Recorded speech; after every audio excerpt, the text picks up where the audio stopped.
Ikaw ba ay isang water sign?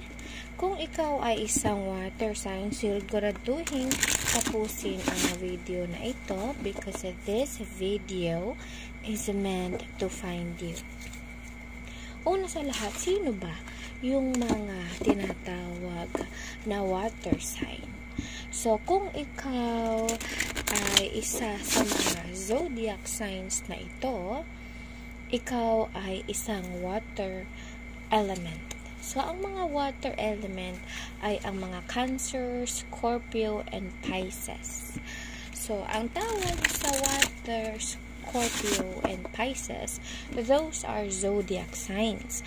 Ang tawag naman sa element na iyon ay water. So, sila yung mga empathetic, sila yung magagaling makasama, sila yung creative, sila yung mga sentimental, sila yung magagaling yung intuition.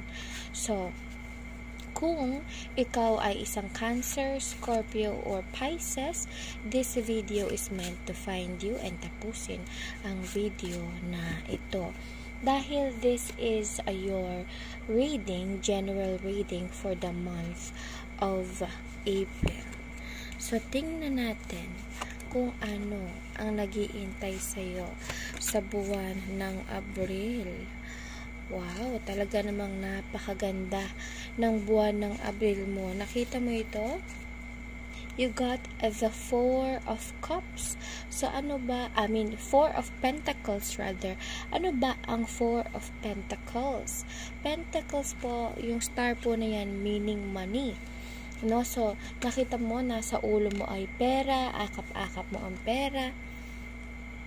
Nakaapak ka sa pera. Ibig sabihin, overflowing ang blessings mo ngayong buwan ng Abril. Pagdating sa kaperahan, malaki at maganda ang kikitain mo ngayong Abril. So, sabi dito, overflowing din ang blessing mo na makakamit ngayong panahon ng Abril or sa buong buwan ng Abril, no? So, if you're planning to do something, if you want to do something, so this is the sign na mayroon kang basbas na ibibigay na sa'yo, yung iniintay mong blessing, yung pinaplano mo na negosyo, yung pinaplano mong pagkakakitaan, yung travel na pinaplano mo, magiging successful yan.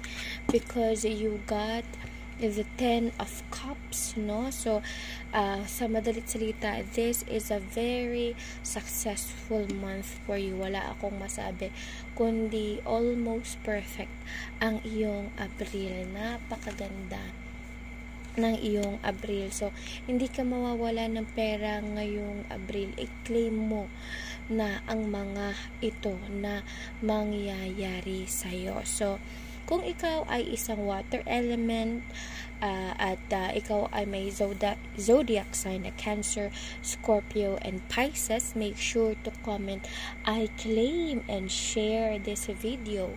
Huwag kakalimutang isave ang video na ito dahil sa katapusan ng Abril, sinisigurado ko sa iyo na babalikan mo ito at pagbalik mo, i-comment na I resonate. Ibig sabihin, nangyari na ang mga ito.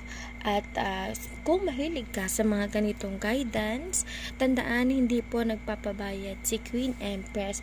All readings, guidance, or hula are free.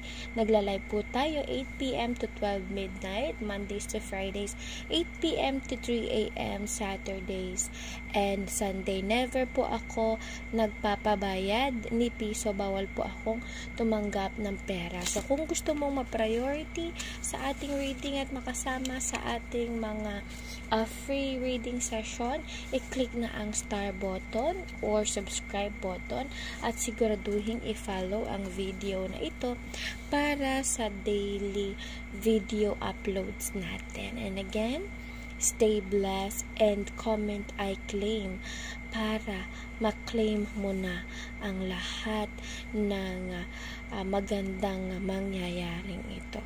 Hanggang sa muli and stay blessed.